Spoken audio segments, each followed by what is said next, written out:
to look back and learn from the past, and also to look forward towards the goal of becoming a developed nation by 2047 and act with integrity to bring prosperity. The government has a policy of zero tolerance towards corruption.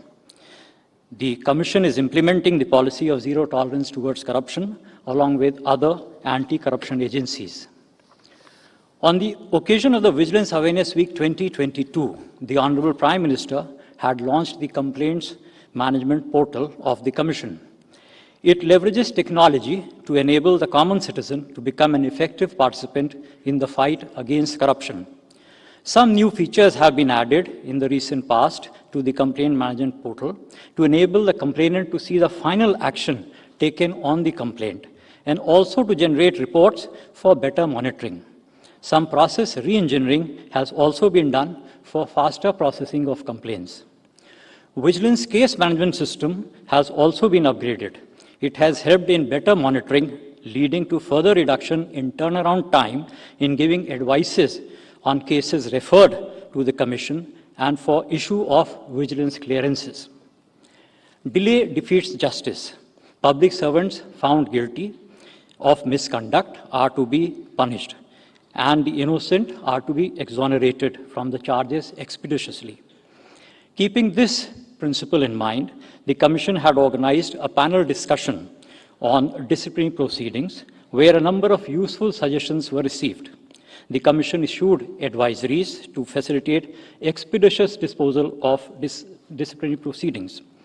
Some of the advisories are reduction in levels of processing of disciplinary cases, measures to reduce frequent change of inquiry officers, IOs, and presenting officers, POs, handling of allegation of bias against IOs, use of video conferencing for conduct of disciplinary proceedings. With the joint efforts of the Commission and the ministries, departments, and organizations, there has been significant reduction in pendency of actionable disciplinary inquiries instituted on the advice of the Commission. Central Vigilance Commission has also given thrust on capacity building for different categories of officials and employees, identification of institutions to impart training, and preparation of course material has been undertaken. Audio-visual training module on vigilance administration have also been made available on the Commission's website for the benefit of the CVOs and the vigilance officers. Recently, master trainers in the field of IO-PO training and public procurement have been identified and trained so that more number of personnel can be trained in these areas. The Commission has been focusing on preventive vigilance in addition to the punitive and participative vigilance. It is consistently impressing upon the organizations to optimize the use of technology through digitization in the day-to-day functioning and in areas involving direct public interface. Best practices on leveraging of technology for increasing transparency in areas of vigilance administration, vigilance clearance, disciplinary proceedings, etc., have been compiled and shared with organizations for application.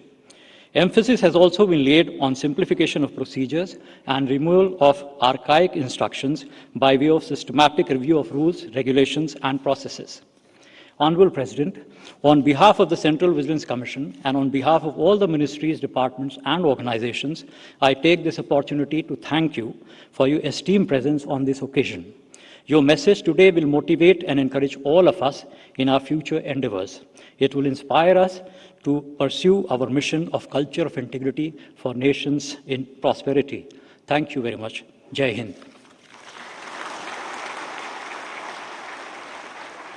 Thank you sir. Divya सज्जनों, जैसे कि माननीय CVC ने कहा, ये theme हमें प्रोत्साहित करती है कि हम अतीत से संवाद करते हुए अपने भविष्य का निर्माण करें। So we are really gratified that today we have the presence of a highly erudite and experienced person, the Honorable President of India, who earlier has been a teacher and also an administrator. And her views have always inspired and motivated everyone. Her views have not only been progressive in nature, but they are so very deep-rooted in our Indian culture, in our traditions, in our ethos, in our principles and value systems. So the presence of the Honorable President here, ladies and gentlemen, underscores the very significance of this event and the theme. माननीय राष्ट्रपति जी की उपस्थिति इस कार्यक्रम के महत्व को और बढ़ाती है और शोभित करती है। तो सभी की तरफ से हम माननीय राष्ट्रपति जी का विशेष रूप से आभार व्यक्त करते हुए उनका हम स्वागत करते हैं और मैं निवेदन करती हूँ आदरणीय सीवीसी श्री पी.के. श्रीवास्तव जी से कि वे माननीय राष्ट्रपति जी का स्वागत करें, उन्हें शॉल भेंट कर। Please join us ladies and gentleman as we extend our heartfelt regards and gratitude to the honourable. और एक विशेष स्मृति चिन्ह उपहार स्वरूप भेंट कर माननीय राष्ट्रपति जी का स्वागत व अभिवादन।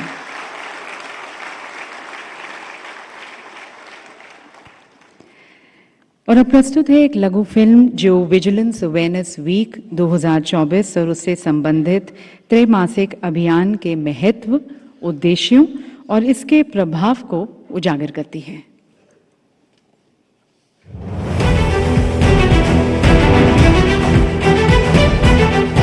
भारत अपनी प्राचीन सभ्यता से प्रेरणा लेने वाला एक जीवंत देश है। आज भारत जीडीपी रैंकिंग 2024 के अनुसार 5वीं सबसे बड़ी अर्थव्यवस्था बन गया है और निरंतर विकासशील है। ये प्रगति देश में विज्ञान और प्रौद्योगिकी के कौशल से और डिजिटलाइजेशन के माध्यम से सशक्त सुशासन का प्रमाण है। देश के सर्वोच्चतम संवैधानिक नेतृत्व ने सदा ही सत्यनिष्ठा के महत्व को दोहराया है और नागरिकों को भ्रष्टाचार से लड़ने के लिए प्रोत्साहित किया है। मेरी सरकार का स्पष्ट मत है कि भ्रष्टाचार लोकतंत्र का और सामाजिक न्याय का सबसे बड़ा दुश्मन है। बीते वर्ष से भ्रष्टाचार के विरुद्ध निरंतर लड़ाई चल रही है। हमने सुनिश्चित किया है कि व्यवस्था में ईमानदार का सम्मान होगा। भ्रष्टाचारियों के लिए समाज में किसी भी प्रकार की सहानुभूति ना हो, इसके लिए सामाजिक चेतना भी देश में बढ़ रही है।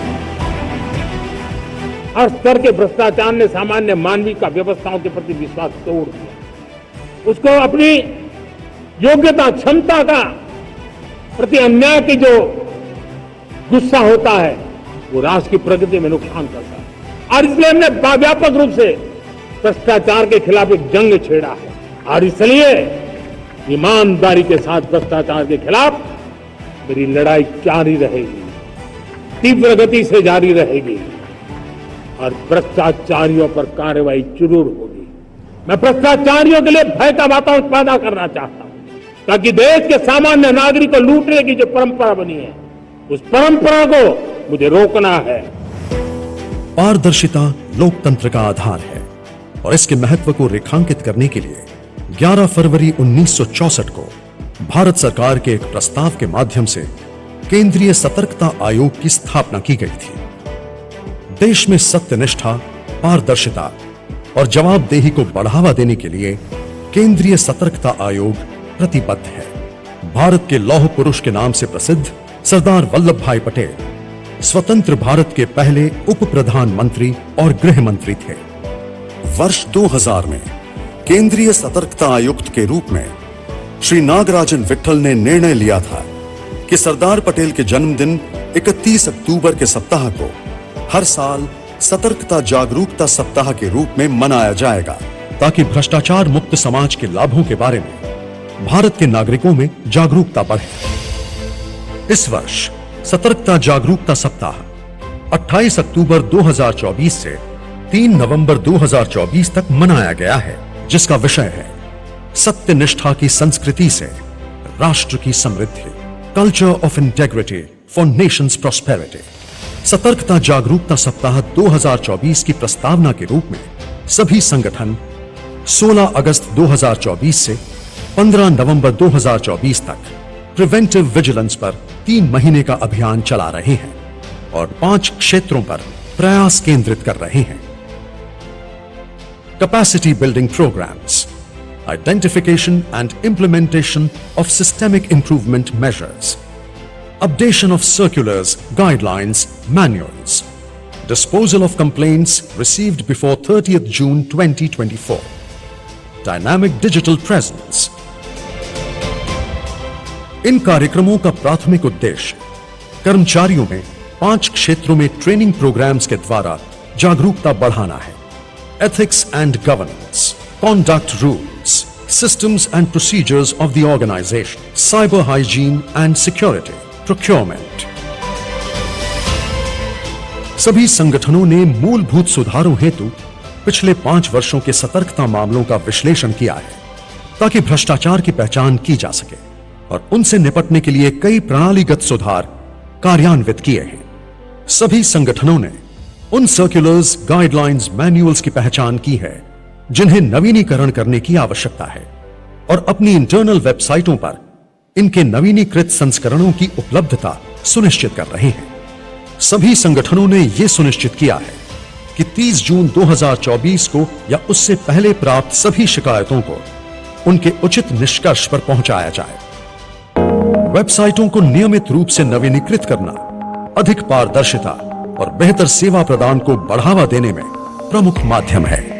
इस वर्ष 28 अक्टूबर से 3 नवंबर 2024 तक सतर्कता जागरूकता सप्ताह 2024 के पालन के रूप में सभी संगठनों द्वारा जागरूकता के लिए अधिकतम जन भागीदारी के लिए विभिन्न कार्यक्रम किए गए हैं, जैसे वर्कशॉप्स, डिबेट, क्विज, वॉकथॉन, नुक्कड़ नाटक और सोशल मीडिया अभियान, वेंडर मीट और ग्राम सभा का आयोजन किया गया है। इन सभी जन प्रचार कार्यक्रमों का उद्देश्य जन सुशासन में पारदर्शिता और सत्य निष्ठा की आवश्यकता के प्रति जनता को संवेदनशील करना है। आइए हम सभी अपने राष्ट्र की समृद्धि सुनिश्चित करने के लिए, भ्रष्टाचार से लड़ने के लिए, सत्यनिष्ठा की संस्कृति को बढ़ावा देने के लिए हाथ मिलाएं और ईमानदारी और सत्यनिष्ठा के उच्चतम मानकों को बनाए रखते हुए भ्रष्टाचार को खत्म करने के लिए खुद को प्रतिबद्ध करें।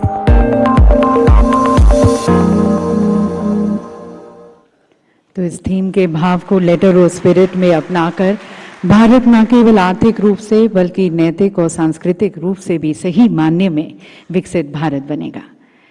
And ladies and gentlemen, on this occasion, the Commission is releasing 3 of its publications: Preventive Vigilance Initiatives, Vijay Vani, that's a special issue on leveraging digital and technological initiatives, and Public Procurement Challenges and Way Forward. But before we officially release these publications, I would like to request Secretary CVC, Shri P. Daniel, to kindly present an overview of these publications.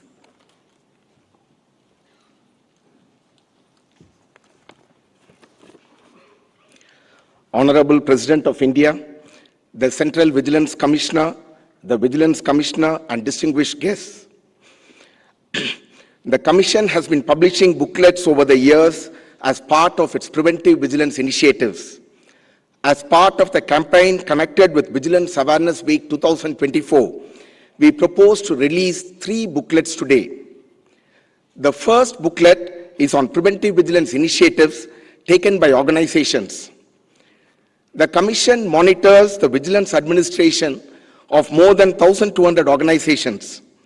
These organizations have been motivated and urged to review and modify their existing systems and procedures wherever required to create a more robust vigilance structure. The innovations and initiatives taken by these organizations have been compiled and published as preventive vigilance initiative booklets beginning from the year 2016.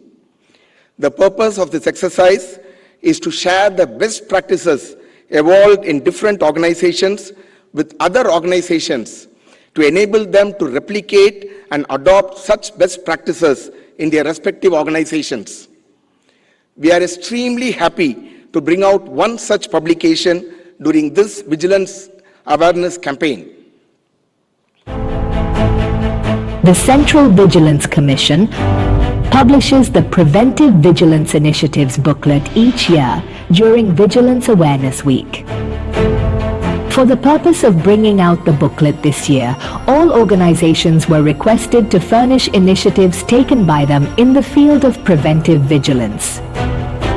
Evaluation of entries focused on the effectiveness, scalability, and replicability of the practices, as well as their impact on fostering a culture of vigilance and ethical behavior. About 150 entries made to the first shortlist, and of which the best few have been selected for this publication. Entries have been received from different organizations across different ministries. The articles in the booklet cover a wide range of topics such as effective service delivery, leveraging technology for better contract management, comprehensive procurement portal right from planning to payment, seamless transportation of farm produce and others. Small stories, folklores that illustrate the culture of integrity in India have been interspersed between the write-ups to reinforce the significance of integrity in public life.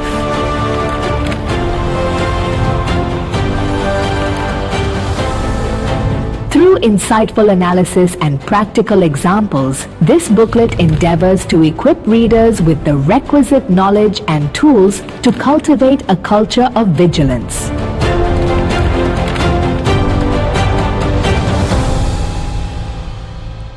The Commission has also been publishing a newsletter called the Vijayavani.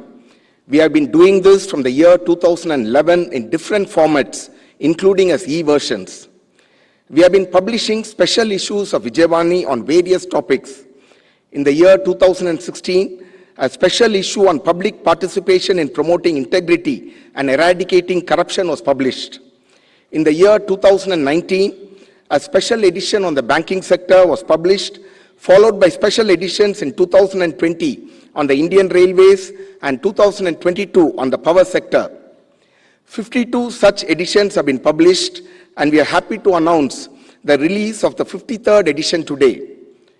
The Commission held 2 conferences in August 2024, the first on leveraging technologies for increasing transparency in governance, and the second on digital initiatives to prevent frauds, covering the challenges posed by cybercrimes and the resultant potential loss to the banking, insurance, and financial sector. The proceedings and recommendations of these conferences are the subject matter of the 53rd edition of Vijayavani being released today. The Central Vigilance Commission noted the risk and vulnerabilities posed by rising trends of frauds in banking, financial services, and insurance. Following the instructions of RBI and IRDAI, banking sectors including other financial sector and insurance sector have been continuously evolving its cybersecurity strategies. Leveraging advanced technologies and cyber awareness initiatives and practices to ensure the security and trustworthiness of its digital services. The Indian Cybercrime Coordination Center, I4C, as a central agency, is making all out its coordinated efforts to deal with the situation. The booklet on leveraging digital technologies for effective governance, enhanced vigilance and fraud prevention captures the discussions held during the 2 conferences organized by the Central Vigilance Commission in the month of August 2024. The Vijayavani edition covers several topics such as the existing regulatory framework of RBI, IRDAI, Ministry of Home Affairs and others, preventing frauds in banking, financial services and insurance sector, prevention of cyber frauds and global best practices for preventing frauds. The booklet also summarizes the key takeaways on the best practices on leveraging technology for increasing transparency in governance in the areas of vigilance clearance, vigilance complaint management, disciplinary workflow processes, online monitoring of public projects, and internal grievance redressal mechanisms. It is hoped that this special edition will serve as a useful guide to all stakeholders to deal with digital and cyber frauds and leverage technology to bring in transparency and good governance in all spheres of administration. The third booklet is on public procurement. Procurement is a specialized field where a number of guidelines and instructions have been issued. Knowledge of these guidelines is essential for any official dealing with procurement. The Central Vigilance Commission has over the years examined thousands of cases of officials who had erred in following the correct procedure. These errors have occurred due to lack of knowledge, misunderstanding of the guidelines, and in some cases due to malafide intent.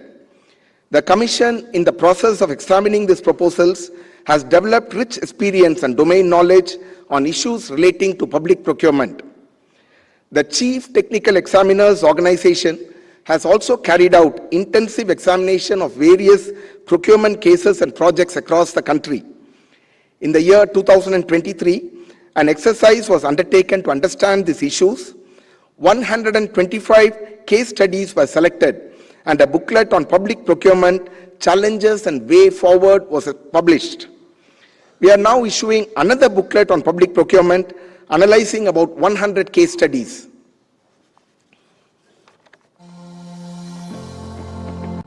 Public procurement constitutes a substantial part of government expenditure and has an impact on economic activities in the country. The booklet Public Procurement, Challenges and Way Forward covers 5 major challenges in public procurement and suggests mitigation measures along with relevant case studies. Quality is one of the most important ingredients in public procurement. This booklet examines various factors adversely affecting the quality. Timeliness in completion of the contracted activities is the essential feature of public procurement. Various factors which are causing undue delay in completion of public procurement have been identified and analyzed in this booklet. Large number of disputes in public procurement contracts is an area of concern. The booklet provides an analysis of the potential causes of contractual disputes and suggests remedial measures. Public-private partnerships mode of procurement was introduced to accelerate the pace of infrastructure development by attracting investment and expertise of the private sector. The booklet delves into challenges emerging in the field of public-private partnership.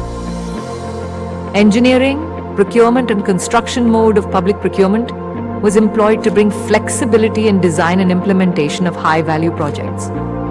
The booklet examines various factors affecting the efficacy of this mode of procurement. This booklet contains 100 case studies for appreciation of the issues involved and will be useful for officials in taking right decisions.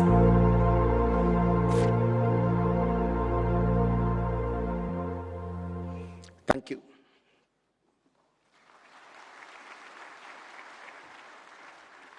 Thank you sir. और अब मैं निवेदन करती हूँ आदरणीय Shri PK. Srivastava ji को, honourable CVC, की इन तीनों पत्रिकाओं को विमोचन कर उनकी पहली प्रति माननीय राष्ट्रपति जी को भेंट करें। Ladies and gentlemen, the first publication being released is Preventive Vigilance Initiatives. We now release the second publication, the 53rd edition of Vijay Vani.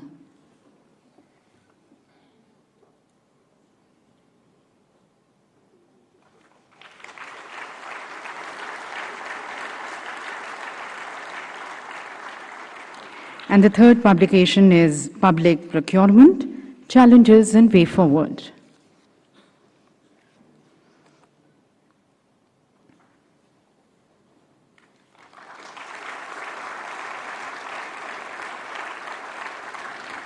May I request Shri P.K. Srivastava ji also to release the special cover issued by the Department of Post commemorating the Vigilance Awareness Week 2024 and presents its first copy to the Honorable President Ma'am.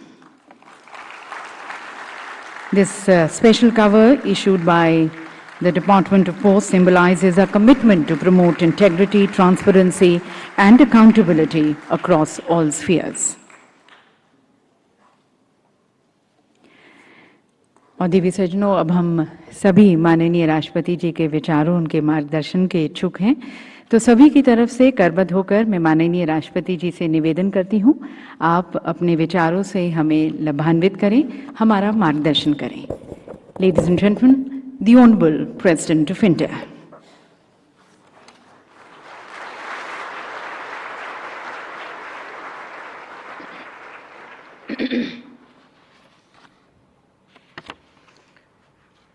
इस समारोह में उपस्थित central vigilance commissioner Shri Praveen Kumar Srivastava ji, vigilance commissioner Shri A.S. Rajeev ji, गणमान्य अतिथियों, देवियों और स्वजनों, vigilance से जुड़े इस कार्यक्रम में आप सभी के बीच आज उपस्थित होकर मुझे प्रसन्नता हो रही है।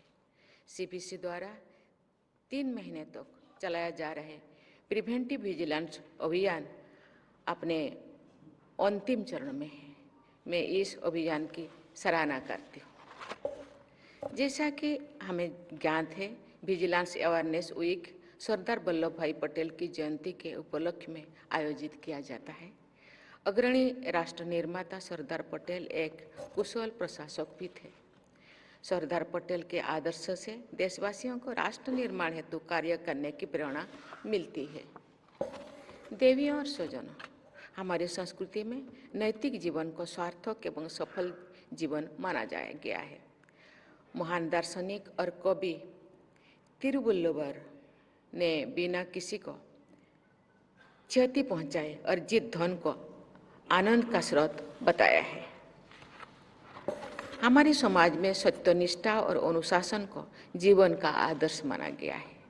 लगभग 2300 वर्ष पहले मेगास्थनीज ने भारतीय लोगों के बारे में लिखा है कि वे अनुशासनहीनता नापसंद करते हैं और कानून का पालन करते हैं। उनके जीवन में सरलता और मितव्ययता है।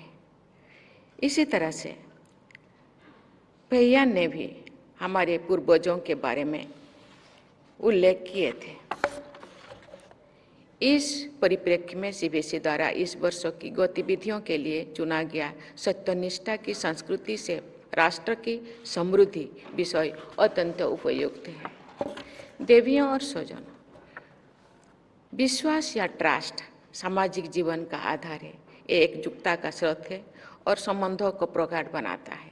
सरकार के कार्य और कल्याणकारी योजना में जन विश्वास से भी शासन को शक्ति मिलती है। भ्रष्टाचार आर्थिक प्रगति के लिए अवरोध तो है ही, ये समाज में विश्वास को भी कम करता है। इससे लोगों के बीच में बंधुता कम होती है। इसका व्यापक प्रयास देश की एकता और अखंडता पर भी पड़ता है। प्रतिवर्ष 31 अक्टूबर को सरदार पटेल के जन्मदिन पर हम देश की एकता और अखंडता अक्षुण्ण रखने का संकल्प लेते हैं। ये एक रिचुअल मात्र नहीं है, ये एक गंभीर प्रतिज्ञा है। इसको निभाने का सामूहिक दायित्व हम सबका है। भ्रष्टाचार के उन्मूलन के लिए व्यापक दृष्टिकोण अपनाना होगा। इस बीमारी की जड़ तक जाना होगा। केवल सिम्टम्स के जरिए इसे ठीक करना प्रभावी नहीं होगा। भारतीय समाज के शाश्वत मूल्यों ऐसे सत्यनिष्ठा, सदाचार, करुणा और पारदर्शिता को सुदृढ़ करना होगा। इन जीवन मूल्यों को और अधिक सींचने तथा मजबूत करने की आवश्यकता है। अक्सर आप समाचार पत्रों में और अन्य संचार माध्यमों से जानते सुनते होंगे कि ट्रेन में किसी व्यक्ति ने अपना सामान छोड़ दिया और किसी गरीब व्यक्ति ने वो सामान पुलिस को सौंप दिया। ये व्यक्ति चाहता तो उस सामान को अपने घर ले जा सकता था, लेकिन गरीब होने के बावजूद भी उसे सही गलत की पहचान है। ये नैतिकता ही भारतीय समाज का आदर्श है। जब कुछ लोग अच्छे जीवन का मानक सिर्फ बंधुओं तो धन व संपत्ति का संग्रह मानने लगते हैं, तो ये इस आदर्श से भटक जाते हैं, जिसके लिए वे भ्रष्ट कार्य का सहारा लेते हैं। जीवन का मुख्य मूलभूत आवश्यकता को पूरा करके आत्मसम्मान के साथ जीवन जीने में है। मैं जनजातीय समाज से आती हूँ। मैंने देखा है कि सीमित संसाधनों में भी जनजातीय समाज के लोग प्रसन्न और संतुष्ट रहते हैं और अपना जीवन सुख से जीते हैं। भ्रष्टाचार करने वाले व्यक्तियों की नियति हमेशा बुरी होती है। वे कभी भी खुश नहीं रह पाते हैं। वे हमेशा इस भय में रहते हैं कि ना जाने कब उनकी अनैतिक और गैर कानूनी गतिविधियां सभी के सामने आ जाएंगे। कोई ऐसे लोगों का बचा हुआ जीवन कारागार में बीतता है। ऐसे व्यक्तियों के परिजनों को समाज में अपमान सहना पड़ता है। देवियों और स्वजनों, सही भावना और दृढ़ संकल्प के साथ कोई कार्य किया जाए तो सफलता अवश्य मिलती है। हमने देखा है कि कुछ लोगों द्वारा अस्वच्छता को हमारे देश की नियति मान लिया गया था, लेकिन सशक्त नेतृत्व, राजनैतिक इच्छा शक्ति और नागरिकों के योगदान से स्वच्छता के क्षेत्र में सुखद परिणाम आए हैं। ऐसे ही कुछ लोगों द्वारा भ्रष्टाचार के उन्मूलन को असाध्य मान लेना एक निराशावादी दृष्टिकोण है जो उचित नहीं है।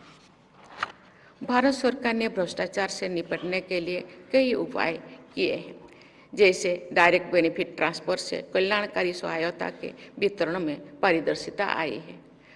सार्वजनिक खरीद में ई टेंडरिंग का कार्यान्वयन किया गया है। गवर्नमेंट ई मार्केट प्लेस की शुरुआत किए हैं। एक प्रोबिटी पोर्टल संचालित किया गया है। वर्ष 2018 में प्रिवेंशन ऑफ करप्शन एक्ट को संशोधित किया गया है। इकोनॉमिक ऑफेंडर्स एक्ट लागू किया है। पिछले इस 10 वर्षों में prevention of money laundering act के तहत सरकार ने $12 बिलियन से अधिक की संपत्तियां जब्त की है। मुझे विश्वास है कि भारत सरकार की जीरो टॉलरेंस अगेंस्ट करप्शन की नीति से भ्रष्टाचार जोर से समाप्त हो जाएगा। ऐसा कहा जा सकता है कि भ्रष्टाचार से मुक्ति का कार्य भी देश की स्वच्छता के अभियान का ही एक रूप है। देवियों और स्वजनों, भ्रष्ट व्यक्तियों के खिलाफ त्वरित कानूनी कार्रवाई अत्यंत महत्वपूर्ण है। कार्रवाई में दूरी या कमजोर कार्रवाई से अनैतिक व्यक्तियों को हौसला मिलता है, लेकिन ये भी आवश्यक है कि हर कार्य और व्यक्ति को संदेश की दृष्टि से ना देखा जाए। हमें इससे बचाना चाहिए। व्यक्ति की गरिमा को ध्यान में रखते हुए कोई भी कार्रवाई दुर्भावना से प्रेरित ना हो।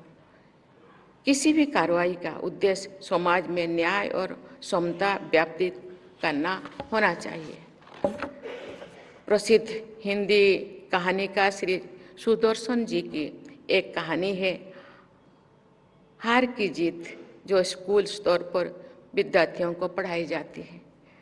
इस कहानी में बाबा भारती नाम के एक सौजन व्यक्ति के घोड़े को एक डाकू गरीब भिखारी के भेष में धोखेबाजी करके ले भागता है।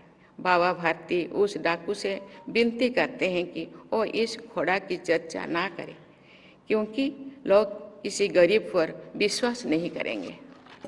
बाबा भारती की ये बात याद करके डाकू का हृदय परिवर्तन होता है और वो घोड़ा वापस कर देता है। आप में से बहुत से लोग इस कहानी से परिचित होंगे। भारतीय मानस के हिंदी शाश्वत मूल्यों के कारण गलत व्यक्ति भी सही राह पर आने की कोशिश करता है। सीबीसी की जिम्मेदारियां काफ़ी महत्वपूर्ण हैं और ये संस्थान इस जिम्मेदारियों को बेखूबी निभा रहा है। जिनके जन्मदिन पर विजिलेंस अवेयरनेस सप्ताह मनाया जाता है, उन सरदार पटेल का जीवन एक अनुपम आदर्श था। वे सत्यनिष्ठा, पारदर्शिता, सदाचार, संयम और दृढ़ता के प्रतीक हैं। आइए एक बार फिर हम ये संकल्प लें कि भ्रष्टाचार के संपूर्ण उन्मूलन कर भारत को समग्र रूप से श्रेष्ठ राष्ट्र बनाएं। धन्यवाद। जय हिंद, जय भारत। बहुत बहुत धन्यवाद माननीय राष्ट्रपति जी आपके प्रेरणादायक विचारों के लिए।